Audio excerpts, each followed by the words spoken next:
इस दुनिया में सभी को ऐसा लगता है कि मेरी परेशानी सभी से बड़ी है। और कुछ लोग इतने अजीब होते हैं कि वह थोड़ी सी परेशानी में ही हार मानकर बैठ जाते हैं। लेकिन दुनिया बहुत अजीब है। कुछ लोग इस अजीब सी दुनिया में ऐसा कर जाते हैं कि उनकी मिसाल सभी को देते हैं। ऐसे ही आज एक हस्ती का कहानी है जिसका नाम संजय अरवाणे है। संजय अरवाणी जी का जन्म महाराष्ट्र के नासिक में मखमलाबाद रोड की तंग गलियों के बने चार दीवारी में हुआ था।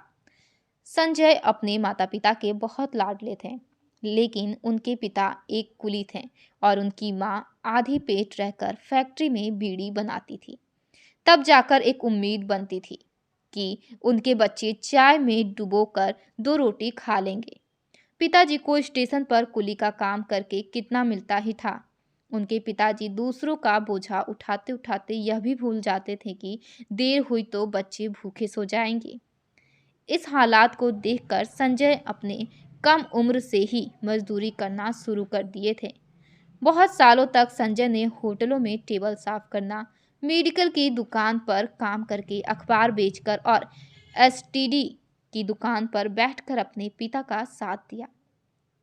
उनके पिता उनको स्कूल में यही सोचकर डाला था कि वह इतना पढ़ ले कि हमारे यहाँ कोई पैसों का हिसाब करने वाला हो जाए। लेकिन संजय का दिशा ही कुछ और था। वह इंसान दिन भर मन लगाकर पढ़ाई करता और बचे हुए समयों में मजदूरी करके खुद का पेट भरता। उनका खाना पीना रहन सहन भले ही औरों से कोसों पीछे था, लेकिन पढ़ाई में वह सबसे आगे थे। जिस भी क्लास में उन्होंने पढ़ा, हर क्लास में उनका प्रथम आना अनिवार्य था।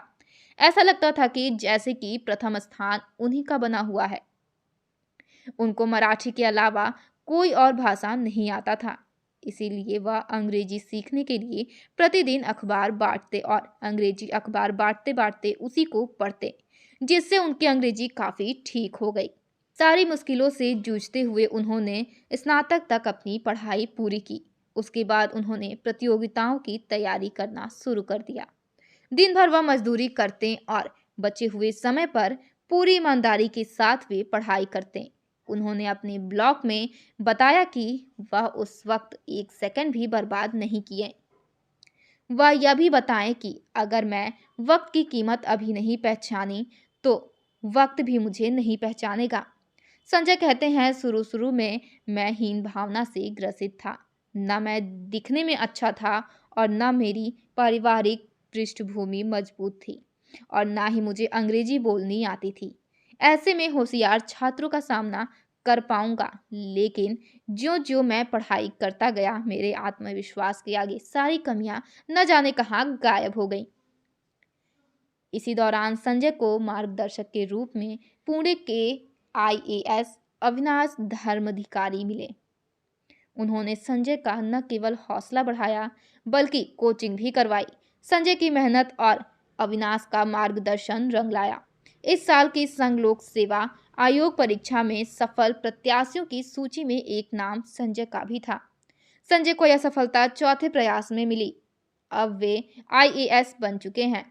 संजय कहते हैं, हालात कितने ही बुरे हों, कितनी गरीबी हो, इसके बाद भी यदि आपकी विल पावर मजबूत हो, आपको हर हाल में सफल होने की सनक हो, तो दुनिया की कोई ताकत आपको कामयाबी का वर्ण करने से नहीं रोक सकती।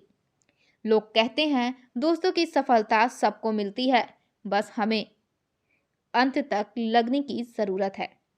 रास्ता ढूंढने की जरूरत नहीं है। अगर हम उस काम के प्रति ईमानदार हैं तो रास्ते खुद ब खुद बन जाते हैं।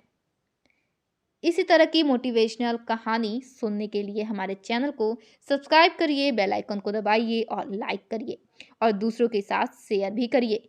हम आपके लिए ऐसे ही कुछ कहानी लेकर आएंगे जिससे आपकी ज़िंदगी में कुछ बदलाव हो सके और आप अगर हार रहे हों तो उठने का हौसला मिल सके। धन्यवाद।